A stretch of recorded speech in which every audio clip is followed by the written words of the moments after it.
Hi అండి. ఇప్పుడైతే ధనుర్మాస పూజలు అవుతున్నాయి మా లక్ష్మీ గుళ్ళ. రోజు వీడియోలు నేనే తీస్తానండి, నేనే వేస్తున్నాను. నేను చెప్పేది ఏంటంటే కొన్ని కొన్ని విషయాలు ఏంటంటే ఎన్నో రోజులకి వెళ్ళి కష్టపడుతూ ఉంటాం, చివరికి వస్తే ఒక్క రూపాయి కూడా ఉండదు. Really bad. వాళ్ళు ఏం చేస్తున్నారు?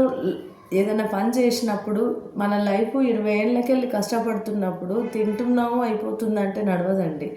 10 రూపాయలు వెనకకి వేసుకోలేకుంటే జీవితం ఎందుకండి? నేను ఒకరొకరిని చూస్తున్నా, లాస్ట్ చివరికి ఒక్క రూపాయి కూడా ఉండడం లేదు వాళ్ళ దగ్గర.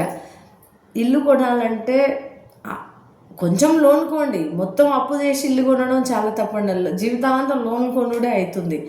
ప్రతి ఒక్కరికి నేను చెప్పేది ఏంటంటే, డబ్బులు ఉన్నప్పుడు పోగు చేసుకోండి. 100 రూపాయలు సంపాదిస్తున్నామంటే 10 రూపాయలు 90 రూపాయలు ఖర్చు పెట్టినా నెలకు ఒక 10 రూపాయలన్నా వెనకకేసుకోండి. చివరికి డబ్బులు లేదంటే లైఫే వేస్ట్ అండి. ఒకరొకరిని చూస్తుంటే నాకే బాధ అనిపిస్తుంది. ఇన్ని రోజులు కష్టపడి ఏం చేశారు? ఎందుకు ఇంత లేకుండా ఇంత గతి లేని బతుకుతున్నారు వీళ్ళు అనిపిస్తుంది ఒక్కొక్కరిని చూస్తుంటే.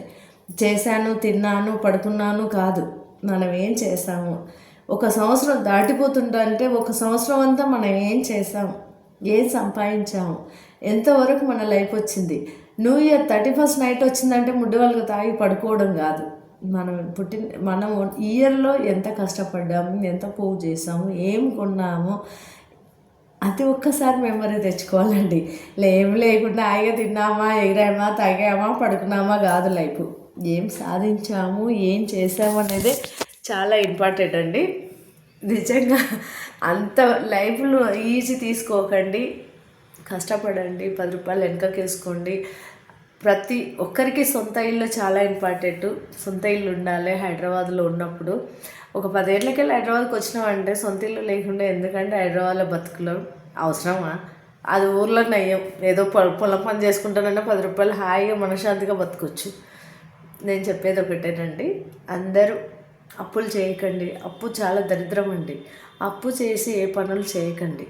నిజంగా మనకు కష్టం ఉందంటే అప్పు చేయండి, మళ్ళీ తీర్చే ఆలోచన కూడా చేయండి. అది అప్పును అలాగే పెంచుకుంటూ పోకండి. ఉంటానండి.